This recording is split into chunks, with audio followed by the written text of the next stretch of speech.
nation. If the decision goes in his favour, he'll have another chance to appeal. He has one other hope. Joe Biden said last month that he was considering a request from Australia, where Julian Assange was born, to drop the case and allow him to return there. Spain has recalled its ambassador to Argentina for consultations after the Argentine president, Javier Milei, said the wife of the Spanish Prime Minister was corrupt. Mr. Milei was speaking at an international conference of far-right politicians in Madrid. Spain's foreign minister has demanded a public apology. The Chelsea Flower Show is getting underway, and for the first time it features a garden designed by children. The King, who's the new patron of the Royal Horticultural Society, will tour the event today before it opens to the public tomorrow. Charlotte Gallagher.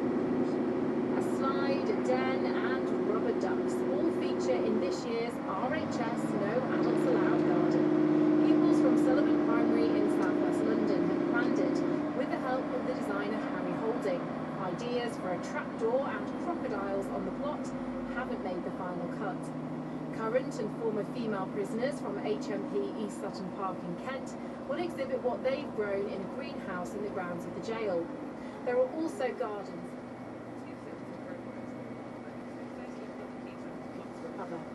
Charlotte Gallagher reporting.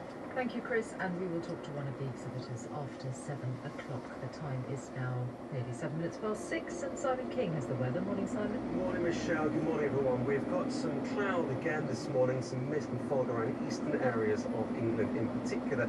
But for many of us, again, it's going to be a dry day with sunshine. So for southeast and eastern England, that low cloud mist and fog is going to burn back towards the coast, and it will turn pretty sunny pretty quickly through this morning, and it will stay that way into the afternoon. The only exception will be the far east coast of Norfolk and into Suffolk, where we'll see a bit more cloud moving through later on today, and temperatures here about 14 to 16 degrees, but elsewhere about 17 to 21 Celsius. For southwest England, Wales, and across the Midlands, big cloud this morning, but mostly sunny to start your Monday morning. We'll see some cloudy around the northeast of Wales, northwest Midlands into the afternoon. Small chance of a shower here. Maximum temperatures about 18 to 21 degrees. Across northern England, pretty cloudy this morning, but the cloud will gradually break up and clear, especially around the North Sea coast actually through into the afternoon. But with an onshore breeze, temperatures here 15 to 17 degrees. Elsewhere, the cloud may persist for a little bit longer, and temperatures about 17 to 20 degrees Celsius. Across Northern Ireland today, sunny spells for most of the day. The risk of some heavy thundery showers to the west of Northern Ireland, highs of 19 to 21, and across Scotland it's cloudy around eastern and southern Scotland this morning, and while it will stay pretty cloudy in southern Scotland later, sunshine expected elsewhere, with temperatures getting up to 17 to 20 Celsius. Simon, thank you very much indeed. It is 8 minutes past 6. Let's have a look at this morning's papers and what's on some news websites. The Daily Mirror says the infected blood report will shock the nation when it's released today. Blood on their hands is the paper's headline. The Daily Telegraph expects the report to heavily criticise individuals and organisations. Rishi Sunak will, according to the paper, apologise for the scandal and express regret and horror that victims were failed by successive governments. The Guardian expects the report to recommend prosecutions. The Times highlights persisting concerns from victims' families that a compensation scheme would take too long to set up, given the paper says that a victim of the scandal is estimated to die every 4 days. The papers are all covering the search for the president of Iran, but the print editions were published before news broke that the wreckage of his helicopter had been found. The Times says that if the death of Ibrahim Raisi is confirmed, elections would be held within 2 months. On his legacy, many of the papers note his role in the deaths of thousands of political activists in the 1980s. The Financial Times says that Mr. Raisi had eased long-running tensions about the extent of the power of the country's supreme leader, Ayatollah Khamenei. The Times reports that Labour is considering allowing a single-family doctor to sign off on gender recognition certificates. The party has been looking at ways to simplify the process, and the paper says the issue would go out to consultation if Labour wins the next election. The proposals involve ditching the panel of doctors and lawyers that currently decides whether gender recognition certificates can be granted. Ministers tell the paper that Labour should allow professionals to do their job properly.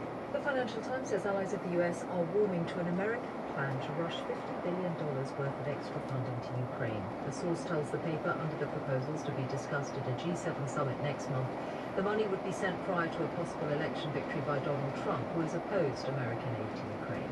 Rishi Sunak and the President of South Korea, Yoon Suk Yeol, write jointly in the iPaper highlighting the potential for AI to cure diseases. The men laud a trial taking place in the UK of an AI-powered breast cancer detection system, which uses image reading software developed by a Korean firm. The paper says the Prime Minister is due to attend a virtual meeting of world leaders on AI later this week as a follow-up to the gathering held at Bletchley Park last year. And the front and back pages picture the Manchester City squad celebrating with the Premier League trophy after yesterday's title win. There are puns on a fourth successive league triumph. For the Daily Star, for example, it's euphoria. But some of the papers raise concerns. The Telegraph believes a season of reckoning awaits because of uncertainty surrounding Pep Guardiola's future at the club and the financial case being brought against Manchester City by the Premier League. And the Guardian's Jonathan Hughes says City's dominance had made the idea of a genuine title chase a myth. See you all back here again in 12 months, he says. It is now 11 minutes past 6, the High Court in London. As you may have heard in our news bulletin, could give a final decision today on whether the WikiLeaks founder Julian Assange should be extradited to the US. It's merely the latest stage in a 13-year legal battle, but it's a big one. He's wanted on espionage charges. The court had asked for assurances from the US that he would not face the death penalty if sent there and that he would have the same free speech protections as an American citizen. Now, Australia, the country where Mr. Assange was born, has made an important intervention. And before we get to the Australia idea, our Sydney correspondent Katie Watson, who I spoke to a short time ago, began by telling me why today is so key in this long-running tale of Mr. Assange's legal battles. Julian Assange will find out whether or not he can halt his extradition to the US, where he may face trial for disclosing military secrets. But this all relates back to the mass leak of documents 13 years ago. He founded WikiLeaks website in 2006, and then in 2010 WikiLeaks released a video from the US military helicopter showing civilians being killed in Baghdad, and with that there were thousands of classified US military documents on Washington's wars in Afghanistan and Iraq. So this was a massive breach of security data. The US has said that these actions were reckless, they damaged national security, and they want to put Assange on trial over more than a dozen charges, and most of those are under the Espionage Act. But Mr. Assange and his supporters say that he acted as a journalist to expose US military wrongdoing. So it's been a really long process to get to this point where he was arrested in 2010. He's been under house arrest, he's been in Ecuador's embassy, and since 2019 he's been in the top security Belmarsh. And at the core of it, his team wants assurances that he wouldn't face a death penalty if he was extradited to the US, and he could rely on the First Amendment right to free speech if indeed he faced a US trial for spying. And Mr. Assange was born in Australia, and Australia made an intervention. They've got an idea for what he could do next. What is that idea? Prime Minister Anthony Albanese has made it clear that Assange should come back here to Australia. It was back in February that the Parliament, with the support of PM, they voted overwhelmingly in support of a motion calling for an end to Assange's prosecution, for him to come back to Australia. The Deputy Prime Minister's also said that they would respect the independence of the British judicial system, but the view is that he shouldn't be incarcerated indefinitely. This has gone on long enough. And certainly supporters here as well say that if he is extradited, it's an assault on journalism, on free speech. Certainly very many calls here for the case to be dropped and for him to return to Australia. Katie, really good to talk to you. Thank you so much. It is 14 minutes past 6. Israel's military says it is checking reports that one of its latest airstrikes on Gaza has killed 31 people in the Nuseirat refugee camp. At the same time, a key Biden administration official is in Israel, pushing the government to agree a political strategy for the future of Gaza. Dan Johnson, our correspondent, is in Jerusalem now. Dan, let's start with this Israeli strike, or what is reported. Does it appear that the target was a residential building? Yes, we know there was an airstrike that hit an area in central Gaza in the early hours of yesterday morning, causing more than 20 deaths. It's been reported as many as 31 deaths now as a result of that airstrike, and there are reports of further airstrikes overnight, last night into this morning, across different parts of Gaza. And this is the evidence that the IDF, Israel's military, is having to return to areas that it had previously concluded its military operations in, and that is causing more loss of Palestinian life. It also means there are more Israeli soldiers on the ground at risk. And this is all part of why Benjamin Netanyahu's military strategy is under question, but also the challenge openly to him from the Americans and from people within his war cabinet about what he's actually proposing for the future of Gaza in the longer term. And does it also appear then, if there that these at least 20 to 31 deaths, that there would have been civilians among them? Yes, that's what's been reported. Israel's Air Force says that it was targeting terrorists and that it has been successful in taking out some senior Hamas leadership figures, but we know that women and children have also been caught up in the airstrike that was reported yesterday. The US National Security Advisor Jake Sullivan is in Israel. He met Benjamin Netanyahu yesterday to try to call for more safeguards, to call for a ceasefire in the first instance, but then for more safeguards around the level of military action, the level of aid that is reaching Gaza. But he's also putting pressure on Benjamin Netanyahu with further meetings that he'll have today with Yoav Gallant, the defense minister, and Benny Gantz, who've both challenged the Israeli Prime Minister to lay out a clearer plan of what next for Gaza. And this is a concerted message now that is being rammed home with the Israeli Prime Minister, that he's got to move to a political strategy, not just military action. The readout from the National Security Advisor says Mr. Sullivan reaffirmed the need for Israel to connect its military operations to a political strategy that can ensure the lasting defeat of Hamas, the release of all the hostages, and a better future for Gaza. So far, Mr. Netanyahu has refused to engage with that challenge. Dan Johnson, thank you. It is 16 minutes past 6. Interesting new report from the National Audit Office, which says that businesses are struggling because of the changing plans for the border controls since Brexit. And Sean Farrington has more of that and the rest of the business news. Happy Monday, Sean. Morning. Happy Monday to you, Amal. Could be an interesting week as well. We get those UK inflation numbers on Wednesday. Could they be starting with a 2? Many experts thinking that. We'll chat more about that in a moment. First, though, this post-Brexit trade report. Last month, we had more new custom rules coming in affecting trade with the European Union. The government plans to introduce the remaining controls this year, but this National Audit Office report says delays on implementation is wasting money, and it's still not clear when all these changes will be in place. What's it like on the ground? Terry Goddard is Managing Director of Towers Thompson. Employs 150 people, imports nearly 1,000 tonnes of meat into the UK every week. Morning, Terry. Yeah, good morning. How's the new system at the moment? Well, I think the government's trying to set up a system which is going to be a centre of excellence. As a trading nation, we need free flow of goods into the country and out of the country. And I think, to be honest, there's still a long way to go before we achieve that. A lot of these changes about the Brexit exit a few years ago, and there's been 5 or 6 attempts to get these introduced. And as of the 30th of April, there were some new changes made, as you mentioned. So the main changes on the 30th of April were that the vets now have to do 100% documentary checks and 1% physical checks. So that's quite a big change. And that's introduced more costs and more paperwork for importers and for suppliers from Europe. How much has that changed your costs? The costs in themselves have not been major. I mean, I think the government is saying that it's going to add about 0.2% to inflation, but that's unwelcome. There are costs because of bringing in cargo, so that there's a statutory amount, but also the suppliers in Europe have to have a health certificate produced by a vet, which was obviously another additional cost for them, which they don't need for anywhere else in Europe. And the forwarding agents in the UK have got more work to do. So the costs are unwelcome, there's more costs coming through, but I guess the main thing that we're concerned about is the uncertainty of movement of goods, because just about 10 days ago, the system, the customs system had a complete outage. So containers were held up for 2 to 3 days before they could get through. They were sent to the border control post and waited to be cleared. And in some cases, they had perishable chicken and so on.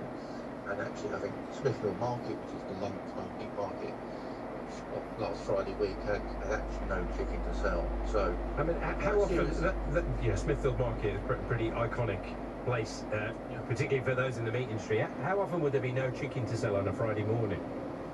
Well, never. I mean, this is probably the first time it's happened. So I mean, it's an indication of the difficulties people are facing.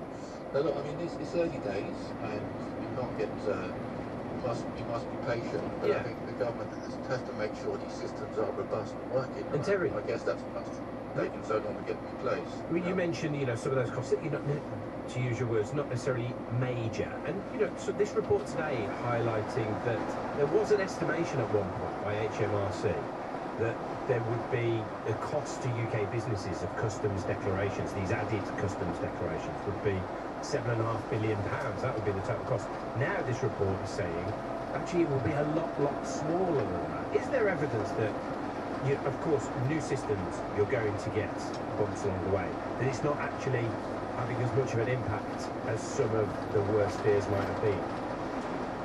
It's early days. I think the main problem from our point of view is the certainty of product coming over, because gave an example of the outage which lasted 2 to 3 days. In that case, you've got potential disruption of supply. The product doesn't get to the customer on time. Misses the cold store slots.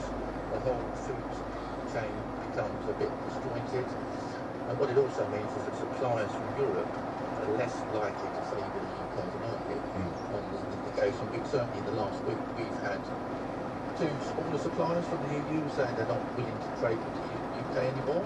For them, it's just not worth the additional paperwork, additional costs. They would have to get, you can imagine there's a small production factory, it's got to try and ship a container on Friday afternoon. Unless there's a vet on site, which may not be the case, they've got to go out and hire a vet, the vet's going to come in, sign health certificate. Some question marks at that end of the supply chain about what might happen next and their plans for the future, I guess. Terry, we're going to have to wrap it up there.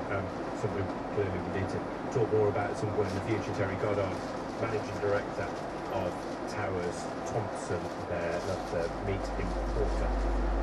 Good morning to Fiona St. Cotter, Senior Market Analyst at City Index. Fiona, hi. Hi there. So I mentioned this Wednesday, the longer-awaited inflation figures. Could this be the moment where price rises over the course of a year are 2% or so? Fingers crossed. It looks like we could be heading that way, and I mean that would be really good news. Inflation has been a bit higher, around 3.2. It's been trending lower, which is good news. But yes, we're expecting this to be quite a substantial drop lower towards the Bank of England's 2% target. Now that could mean that the Bank of England then will be looking to cut interest rates in either June or August, which would be very good news. So lots of ifs and buts for now, but it's why the expectations of these numbers can be pretty crucial, because when we get the number, we will see if it plays in with what all of those plans were for interest rates and the like. In the last 20 odd minutes, Fiona, we've got results from Ryanair.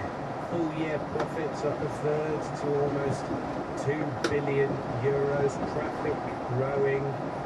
Average price for fare up as well. I see the figures by more than 20% as well. How's Ryanair doing relative to its previous years? Yeah, so it's been interesting. We've seen actually, as you mentioned, traffic grew 9%. That's to 184 million passengers, and that's actually 23% more than pre-COVID. So, that means that we are back to those levels, or above those levels, significantly above those levels that we were ahead of the pandemic. This has been some encouraging numbers from them, and we have seen demand really remain very strong, and is expected to be strong across the summer months as well. As you said, and that's one of the reasons as well we've been able to push those fare prices up by around 21%. They say bookings trending ahead of last year for the summer as well, so a bit of insight into what's going on in the economy there. And yet they mention again that all of this despite Boeing delivery delays and risks that Boeing deliveries could slip even further. And we had an AGM at Boeing on Friday, and the top bosses stayed in their roles. So what's changing there? Yes, that was, I think, quite surprising, in fact, because, so the CEO was re-elected to stay on the board, even as, there's sort of multiple problems that the company is facing with investigations, potential prosecution, and so I think that's really quite surprising. And I think, you know, it just would be potentially better had there been a new management, although they are still searching for a replacement, which has been said. But I think, you know, really the group of Boeing can draw a line under the problems that they've been having and move forward with fresh management. I think the better for the share price, which is down around 30% so far this year. Fiona, good to talk to you. Have a good week. Fiona Sincotta, Senior Market Analyst at City Index. Whether Virgin Money shareholders will vote to accept Nationwide's £2.9 billion takeover offer and create the country's second biggest provider of mortgages and savings. Nationwide members don't get a vote. Some of them aren't happy about it, including Michael Armstrong, who's headed the Give Nationwide Members a Say campaign. Michael, morning. What's your issue here? It wouldn't be normal practice to have a say in this kind of thing. Yes, good morning. Well, I think that, well, theoretically, members should have a say on these kind of significant matters for the building society. Certainly, the law would expect the society directors to give members a vote. And in the past, Nationwide have given members a vote for much smaller aspects to be considered. For instance, giving 1% of annual profits to charity. That was put to a member vote a few years back. Do you have concerns yourself then, given you started a petition? I know that there's been 5,000 or so signatories, so there's many millions of members of Nationwide. So where's this come from for you? What's the nub of the issue? Well, the main issue for everyone, I suppose, who supports the campaign is just the fact that it's a mutual organisation and members are expected really to be able to have a say in how it's run. So the directors are denying members who ultimately own the society their say in this operation, in this particular aspect, probably the biggest transaction in its history. Of course, then there's people who just simply like to find out more about the campaign, or more about the purpose of Virgin Money and how their money is being spent, which ultimately is members' money, because if the money wasn't being spent on the purpose of Virgin Money, it could be used on providing better savings rates or a further payout into the fairer share scheme. I mentioned, this, as Nationwide has told us, a member vote is not required under Nationwide's rules or the Building Society Act. Do you feel like, though, times are changing in the Building Society world? Does it feel like your membership is a bit different than it might once have been? Well, I suppose over time there seems to be a general direction towards operating the Building Society like a bank, I suppose. And in this particular instance, attempting to prevent the owners of the organisation having any say in it, and the board keeping all decisions to themselves. Michael, thank you. Michael Armstrong there, heading up that campaign. Nationwide is by Virgin Money will make Nationwide a stronger building society. After this report, where I'll be chatting to the boss of Uber here in the UK. Sure, thank you very much for that. It is 20 minutes past 6.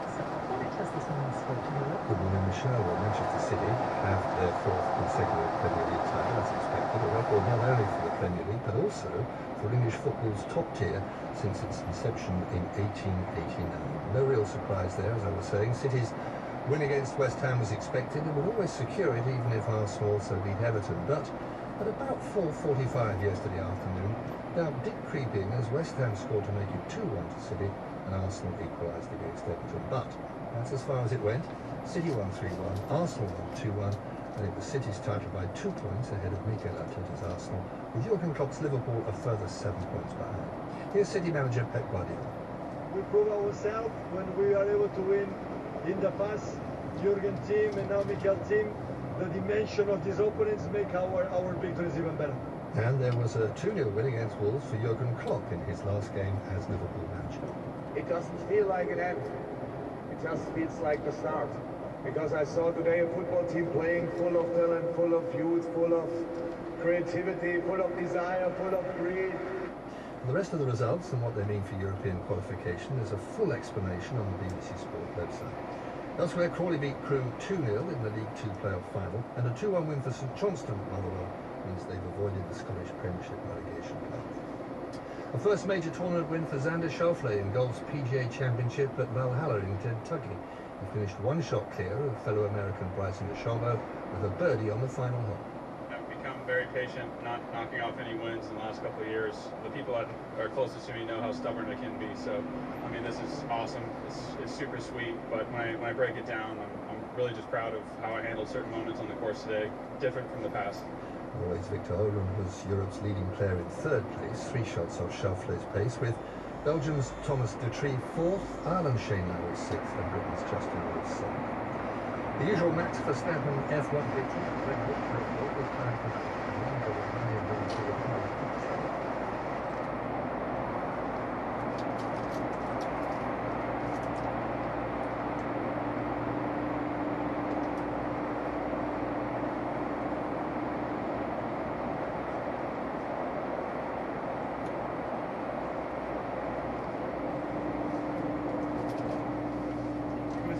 what we should have started to expect. Elsewhere, a 34-run and 3-0 T20 series win for England's women cricketers against Pakistan at Headingley. England's Danny Wyatt top scored with 87 runs. Warrington beat Huddersfield by 46 points to 10 in their Rugby League Challenge Cup semi and will meet Wigan in the final. And Tadej Pogacar won stage 15 of the Giro d'Italia. Wales' Geraint Thomas finished 6th but stays in second place overall, 46 minutes and 41 seconds of Pogacar's lead.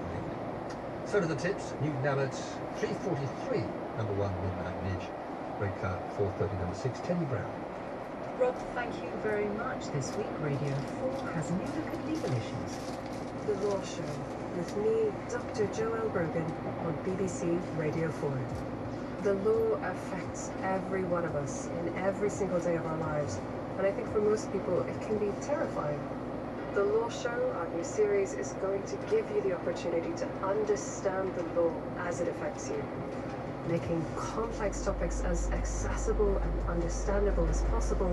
We hope to show you that in many cases the law is just common sense in very uncommon language. The Law Show, starting this Wednesday afternoon at 3 on Radio 4 and BBC Sounds. Now the time is 28 minutes to 7. You're listening to Today on BBC Radio 4 with Michelle Hussain and Amol Rajan. Here is a summary of the news from Chris Aldridge. Iranian state media are reporting that the president, Ebrahim Raisi, was killed in a helicopter crash yesterday. Search teams have located the wreckage of the aircraft in a remote mountainous region close to the border with Azerbaijan. The foreign minister was also killed. Mr. Raisi was the second most powerful figure in Iran and had been regarded as a potential successor to the supreme leader Ayatollah Ali Khamenei. The final report of the public inquiry into the infected blood scandal will be published at lunchtime. More than 30,000 people were infected with HIV and hepatitis C between 1970 and 1991 after being given contaminated blood products and transfusions. Around 3,000 have since died. The founder of WikiLeaks, Julian Assange, may find out today whether the High Court will allow his extradition to the US. The court has sought reassurances that he will not face the death penalty should he be sent there. Mr. Assange is wanted on espionage charges related to the release of thousands of diplomatic cables and documents associated with the wars in Afghanistan and Iraq. He has resisted deportation for more than a decade. The National Audit Office has said the government has no clear timetable for finalising post-Brexit border controls. Official estimates suggest the process will have cost almost £5 billion. The government has said it's making good progress on the new checks. Spain has recalled its ambassador to Argentina for consultations after the Argentine president, Javier Milei, said the wife of the Spanish Prime Minister was corrupt. Mr. Milei was speaking at an international conference of far-right politicians in Madrid. Spain's foreign minister has demanded a public apology. The number of people going to Church of England services has risen for the third year in a row. Overall weekly attendances increased by nearly 5% last year to 685,000. Children's attendance was up by almost 6%. The figures are still lower than they were before the pandemic. Chris, thank you very much indeed. The time now is 26 minutes to 7, and to the infected blood inquiry, we turn plenty more on it throughout the programme. Sophie Hutchinson is our health correspondent. And Sophie, I wonder if we could just start with this. Nick often says, new listeners start here. What is this inquiry all about? And then we'll get on to what we are expecting to find out later today. Well, yes. I mean, it's been described as the biggest treatment disaster in the history of the NHS.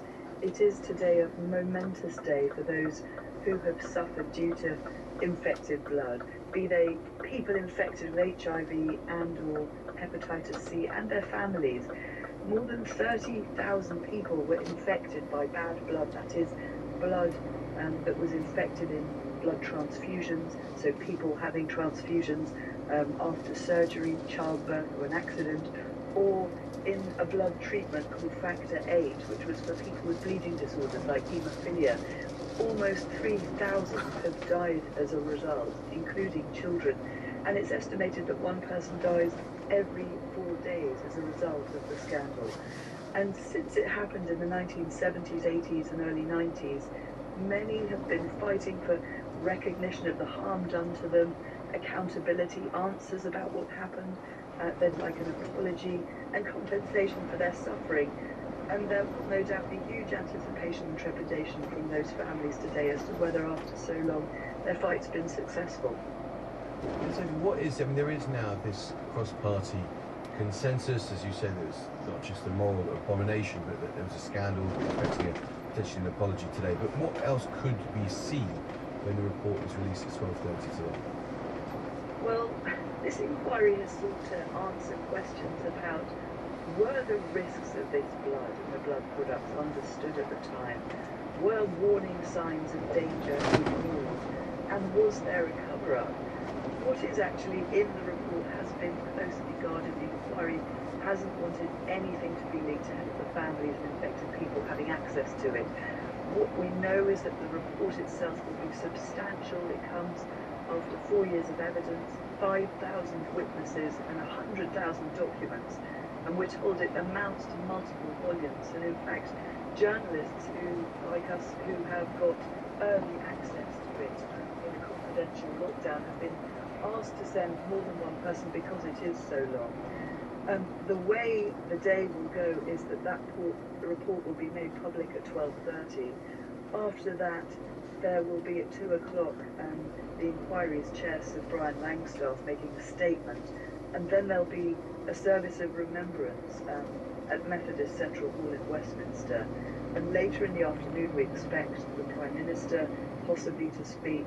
There is expected to be an apology from government, and then eventually in the days to come, some more information about a final compensation scheme. Sophie, good to talk to you. Thank you very much indeed. So let's turn then to what happens later in the afternoon on the political side of all of this, because Henry Zeffman, our chief political correspondent, is in our Westminster studio now. Who's going to make what I imagine is going to be a formal apology to the victims, Henry?